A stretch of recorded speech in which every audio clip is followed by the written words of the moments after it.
प्यारे बाबा, हम बच्चों को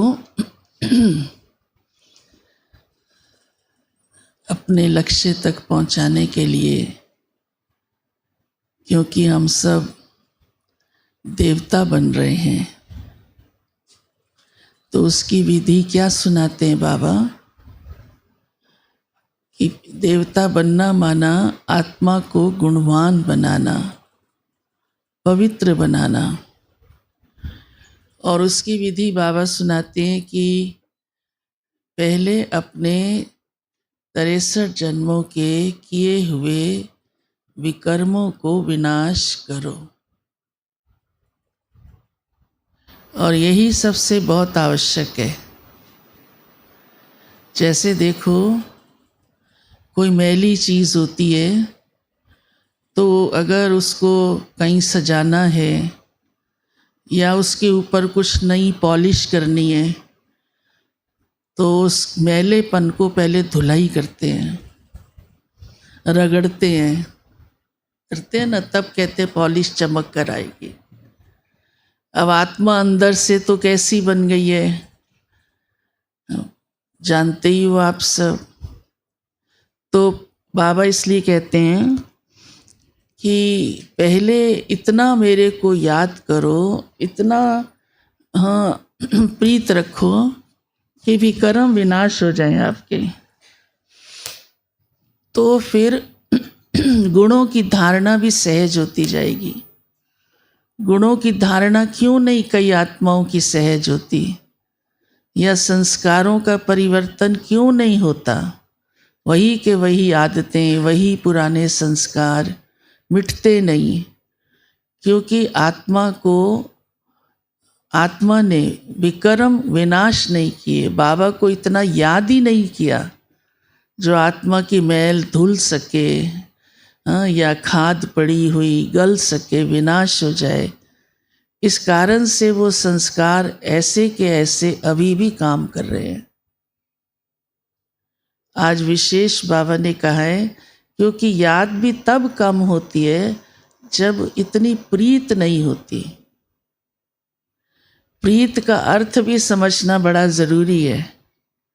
जब अगर दिल की सच्ची प्रीत है तो कौन याद आएगा? बाबा याद आएगा ना। लेकिन बुद्धि और तरफ जाती है बहुत अधिक, तो माना प्रीत में कहीं कमी है। ये तो वैसे भी देखो, जहाँ जिसकी प्रीत होती है उस तरफ ध्यान जाता है। कहीं भी किसी की देख लो, हम सब की बाबा से है तो बाबा से ऐसी प्रीत है कि बाबा में ध्यान जाए और तरफ नहीं। और योग भी तब ही लगेगा, नहीं तो योग का मतलब क्या? योग का मतलब ही है बाबा को याद करो। तो आज बाबा ने एक देवता धर्म की आत्माओं की निशानी सुनाई है कि जो दैवी कुल की आत्माएं हैं, उनको जब आप ये सुनाएंगे कि आप परमात्मा को याद करो, तो आप पावन बन जाएंगे।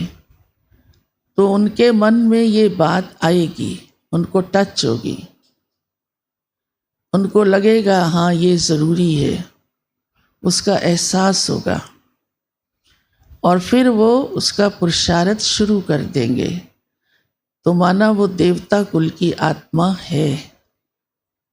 आप सब ने भी तो इसीलिए ऐसे ही शुरुआत हुई ना, जब भी हुई, चाहे कितने वर्ष पहले भी हुई, तो यही आया ना। तो यही बाबा कहते हैं, आप दो बातें करो। एक तो इतना मेरे से प्रीत रखो ताकि इतनी मेरी याद आए, ताकि विकर्म विनाश हो सके और आप अपने देवता लक्ष्य की ओर जल्दी पहुंच जाओ। फिर कुछ एक सावधानियां आज बाबा ने दी हैं, विशेष खान पान की। आप सबको खान पान के बाबा के बताए हुए नियम संयम तो मालूम ही है, हाँ? मालूम है ना भोजन हमारा कैसा होना चाहिए। तो बाबा कहते हैं हम बच्चों को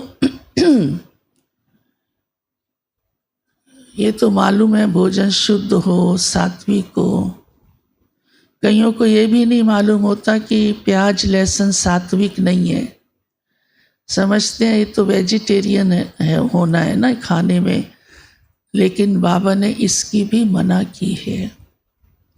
कई फिर बड़े लॉजिक लेके आते हैं हेल्थ के लेकिन भगवान ने कहा नहीं, माना तो नहीं, सीधी सी बात है, उसमें कोई आर्गू का क्वेश्चन नहीं उठता। सेहत के लिए कितना भी अच्छा होगा, लेकिन कितना, लेकिन उससे ज़्यादा सेहत तो किसकी खराब हुई हुई है? आत्मा की। कितनी गिरावट है, कितनी कमज़ोरी है, कितनी आत्मा के अंदर तमो प्रधानता आ चुकी है, इंद्रियों की चंचलता हो चुकी है। तो ये सब वस्तुओं का असर हमारी कर्मेंद्रियों पर पड़ता है। अब इसका विस्तार तो सुनाने की ज़रूरत नहीं है, इसलिए योग में लगने में भी विघ्न आता है, मन पर पड़ता है, अन्य इंद्रियों पर भी पड़ता है।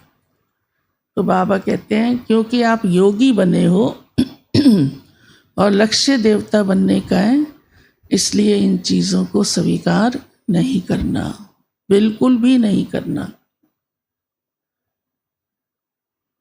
फिर और भी कुछ बातें बाबा ने खान पान की कही हैं, वो तो सब समझते ही हैं कि नहीं होना चाहिए। तो हमारे भोजन का योग से गहरा संबंध है। अन्य कई आदतें भी बाबा कहते हैं नहीं होनी चाहिए, क्योंकि हमारा जीवन बहुत शुद्ध बन रहा है, पवित्र बन रहा है। तो जो भी छी आदतें हैं बाबा कहते हैं उसको मिटाते जाओ, मिटाते जाओ।